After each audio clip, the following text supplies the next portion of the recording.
Well, hello again, friends and followers of NDM Garage, No Talk Motorsport. We are today, well, we're out and about. We're not in the workshop, we're not in the yard, we're not even in HQ. We're getting together to have the Wombat back on track. I've got my head together, now let's get the Wombat's head together.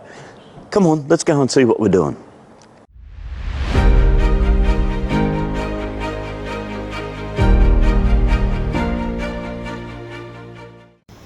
So we've taken the drive into Newcastle, and beautiful sunny day. Like I said the other day, you know, we've had wet and rainy for so long. This sunshine is sensational and well accepted. What we've done is we've come down to see these fellas called the Headmen.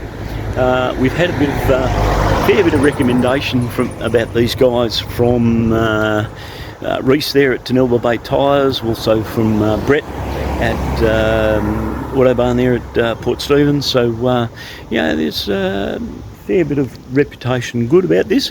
So let's take the Wombat head in here and see what he can do for us. Well, we've had the call from Aaron. He's done a whole bunch of tests on the head. Good news is the head itself really is in good order. The not so good news is there is a bit of problem when pressure testing the valve seats, that sort of stuff. There's a few of them that are looking pretty average. He reckons they're running at about 50% and a couple getting very close to burning out. So we've given him the go ahead, completely do the whole lot. So we're going to deck it, you know, get the valves done, get the seats reground, new set of seals, the full catastrophe. He's going to re-shim it for us, so where we drop those shims on the ground is not going to matter. He's re-shimming the whole lot, checking that everything. It's going to be deluxe. So yeah, all we need to do is wait a couple of days while he does the work, and then we'll be into it. These guys have supplied me with a VRS kit, and I've got to say, two different suppliers have been coming to the party for me. The other supplier, if you look at the Hyundai work that we're doing, I'll give them a rap in the Hyundai video. But in this video, these guys, this Oswide engine parts. The lady I was speaking to up there, she's in Brizzy. Super helpful, fantastic price. Went looking to make sure she had one on the shelf. This is the VRS kit for the 2TZ motor. We actually need the valve stem seals out of there to take to the head guys. So I'm going to get them out and take them with me today with the camshafts and the shim buckets, and the guys are going to fix up this head. Absolutely ripper.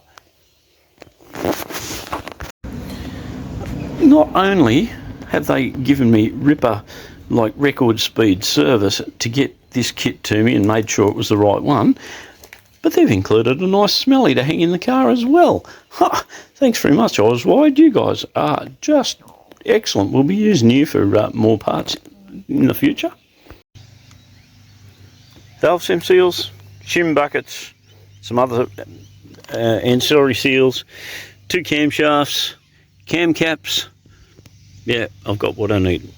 Off to the head, boys.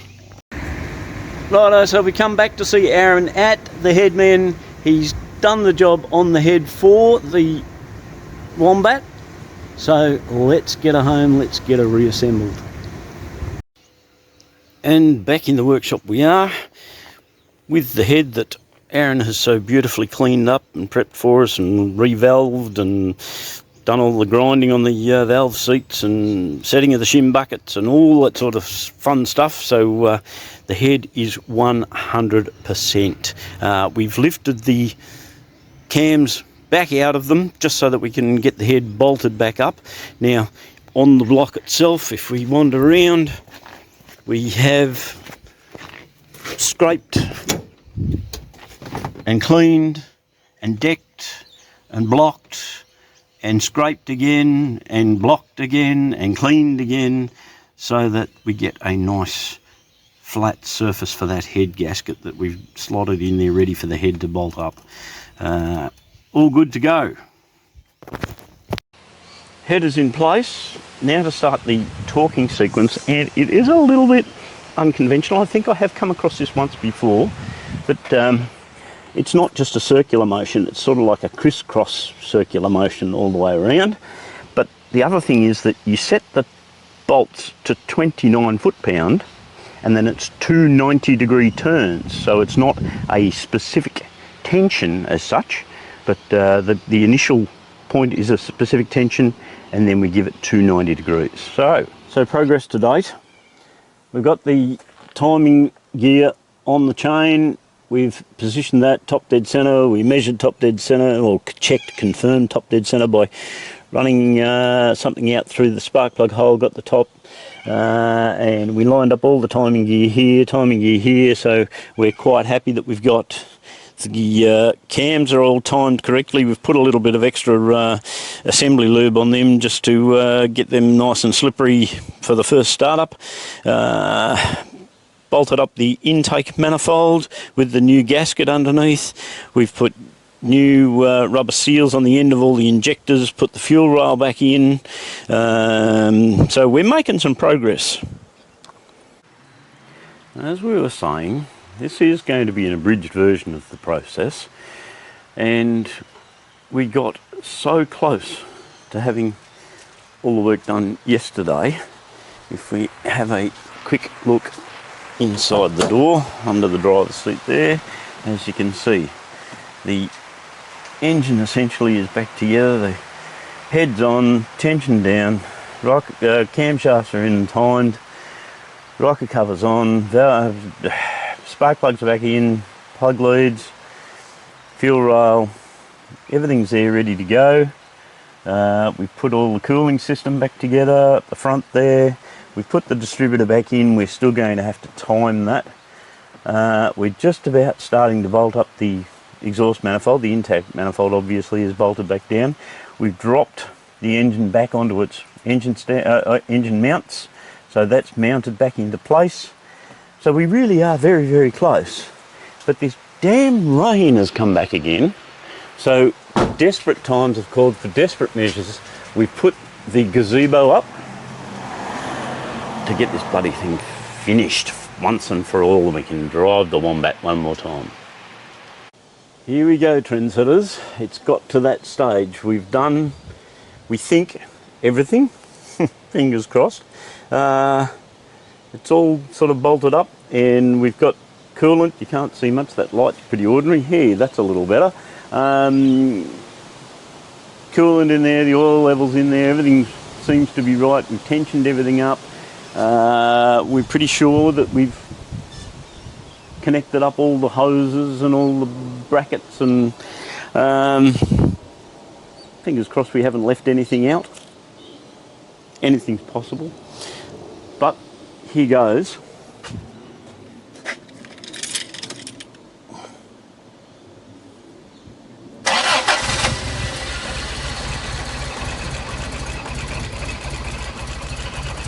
That's a little bit rough. We do have to do the ignition timing, but maybe that's all it is. But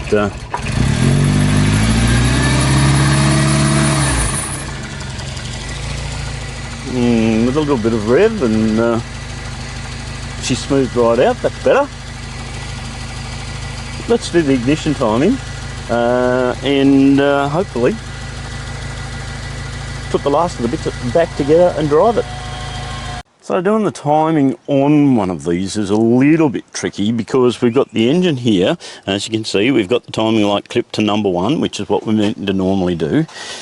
Our timing mark is on the end of the crankshaft, which of course in the usual spot, but it's underneath the vehicle in one of these, not just behind your radiator. So we've got to get underneath with the timing light to shine on there, and thus why it's easier to have your lead hooked to your number 1 here, nice and easy while the cover's off. Hard to do it if you didn't have the cover off. And then with the timing light sitting under the vehicle where I'm about to crawl under, I fed the leads up through the gap in the front nose section and hooked it up to the battery. So I'll climb underneath, show you where the timing marker is. Now there is some conjecture as to whether you're supposed to bridge a couple of the markers in your diagnostic port to give you different figures. I'm just going to work with the old school convention of setting the timing where you normally would, you know, with a reasonable bit of advance. Now the other thing, of course, is your distributor.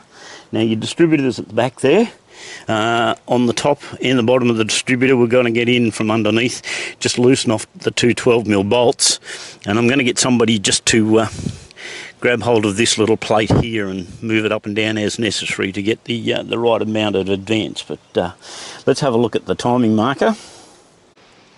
It's a little hard to see in under there because it is a little bit dark, but just next to the oil filter there at the bottom of where the crankshaft comes out, you can probably just see it coming into play there. There is actually a timing mark there, and I've noticed that there is a niche already in the harmonic balancer, so we'll just time it up as per normal. Righto, well, we've timed it up. Got the timing probably running about 12 degrees before top dead centre, so we're happy with that because the engine seems to be smoothly idling away, free revving quite okay. I've run away from the rain. I'm sick of being out there and getting wet. As much as with the gazebo up, the rain, the water is still running down the drive underneath where I'm working, so I'm going to call it quits on today's activity, but we've basically buttoned up everything in there. We've got the covers sort of all back in place underneath. Now we've just got to get it back down on the ground and you know, take it for a drive, and well, we'll see if that's got the girl where it needs to be. And so, my friends, there endeth today's episode of the Wombat and the head gasket. The engine is going. The engine light has come on the dash, which we're a little bit concerned about, but we'll get into that. Not sure exactly what the reasons might be for that, but we'll do some exploring. We might hopefully track that one down as a part of an episode that comes up a little bit later on. Now, I did tease you a little bit about a little bit of an extra that we might have been doing at the end of this one. That has been put on hold only because of Margot. If you've been looking at some of the other stuff on the channel, Margot has turned up as the new project, and we need to put a little bit of a priority on her. So we've just put the Tarago back together. The old Wombat's just a standard rebuild at this point in time. Let's get rid of that engine light, but we have got plans for Margot. We're going to make that going real nice, but I'm going to put together a little bit of an idea of a bit of fun. I've been sort of accused of being a little bit too mainstream, so we've got to do something a little bit different. Watch out for another episode very quickly, which we might get your input as to what we should do next. But anyway, thanks again for watching. Really happy to have you along. See you again on the next one. Bye.